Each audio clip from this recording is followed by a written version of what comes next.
was your road experience at Utah? What did you like about it? It was great. I like playing on the road, me personally, and just seeing we had a lot of fans there as well. So I think we'll get our first true road game, Missouri State, but we had a lot of fans there, and it was good actually. Atmosphere was great. How does how do you guys keep yourselves like motivated throughout a season where you guys are undefeated, you're ranked in AP obviously, like what do you guys do internally or as a group to keep the hunger, keep the sharpness, that kind of stuff? Um, for example, we all came for more than just being ranked 12, and being undefeated 6-0, and we keep talking about that every day at practice on how we have to keep getting better and look at the bigger picture because we still have a lot to get better at and then a lot to accomplish. So, we just try to stay in the moment and say, we got to get better each and every day. And the good thing is we get to learn from it from wins this year. In terms of so like Coach Pope has talked a little bit about Alex's improvement on defense and with as much offensive responsibilities that he has, like what is the impact on the rest of the team when you guys see him putting such an emphasis on his own defensive play and actually like improving in areas? It's great. We all had something this season we came in to, work on. And, Alex has made that one of his staples that he wants us to be great at this year and is that better at defensive end. And, seeing him going out, playing hard on defense, just, he's one of the head of our snakes on our team. So when he's out there throwing his body on the line and guarding, 40 minutes a game, we all want to take part of that. So it's just great to see him out there, doing other things. How many heads do you have on your snake then? He's one of Man, them. yeah, How many are there? I would say him. Rich is one of those guys. We miss him out there on the court, but he's still involved in our locker room heavily. Caleb. We just go down the line. A lot of those guys. Without them, we're not a team. So it's just great to see him being the leader he is. Tijan, you talked about how you were introduced to the rivalry, capital T, obviously pretty early with the football game and then playing up in Salt Lake and all that. Have you heard very much about playing UVU and everything? Your coach has a little bit of history with them, obviously. I heard a little bit. I know Coach used to coach there. He actually tried to recruit me there when I was leaving Illinois, and I know they have a couple of guys that transfer out of here.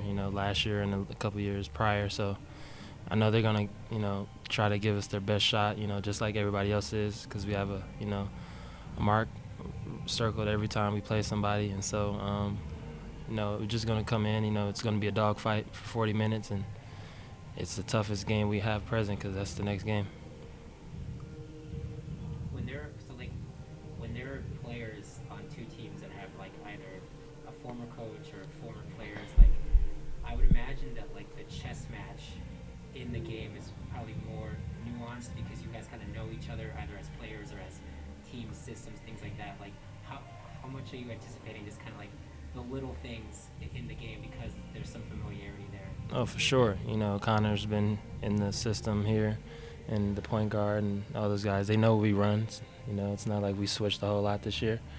And we know their game as well. So it's gonna be the little things like we always say in defense, rebounding, taking care of the ball, and that's gonna be the main focus and what we have to be good at.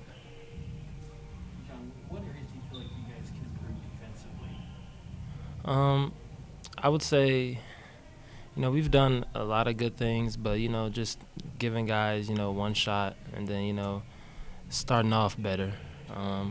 A lot of games, even at home, we've started off with guys scoring, and we just want to be able to keep the ball in front of us. We've been given straight line drives sometimes, so our help isn't able to get there faster. So just keeping them out of the paint a little bit more, and then making people to settle for tough contested twos at the end of the day, and that's what we want. And the percentages say if we stick to that, we'll be in pretty good shape. When you signed with BYU, you were pretty open that this coaching staff didn't mince words with you about your role in the program. Do you feel like it's been greater than you expected? Through 6 games, how do you feel like your fit in this system with Pope and the staff has gone so far? It's been great. coach said that, everybody knows when you first recruit him, you're not going to have the ball in your hand 40 minutes. And, it's been great. I've been learning, how to play off the ball, play with the ball. And, they still expect more from me. At the end of the day, they always say I can do more. And, I'm just trying to make the right plays out there offensively and defensively. But, overall I'm satisfied. Winning takes care of everything. And so, I can't complain being number 12 right now, 6-0. And, I've never been ranked this high or anything. And I just, very excited because we're just winning. It takes care of everything. You mentioned the staff tried to recruit you to UVU. I'm assuming you left Illinois probably the first time? Yes. What was their pitch to try to get you over there? Can you remember much about it? I don't remember exactly, but I know it was Coach Figure again. So he was trying to recruit me. I didn't really pay attention to them that much. I know we talked a little bit, but not too much in depth where it was like a long, deep conversation, so I can't remember off the top. You were probably pretty set on wanting to go back home. Yeah, I was looking at a couple different schools, and then Milwaukee was like the guy who recruited me to Illinois was an assistant at Milwaukee, and then, the head coach was in the Big Ten while I was there, so he kind of knew my game, so it just all transpired for me to go to Milwaukee. Going back home. Yeah, Milwaukee, yeah. Are you a Bucks fan? Oh, yeah.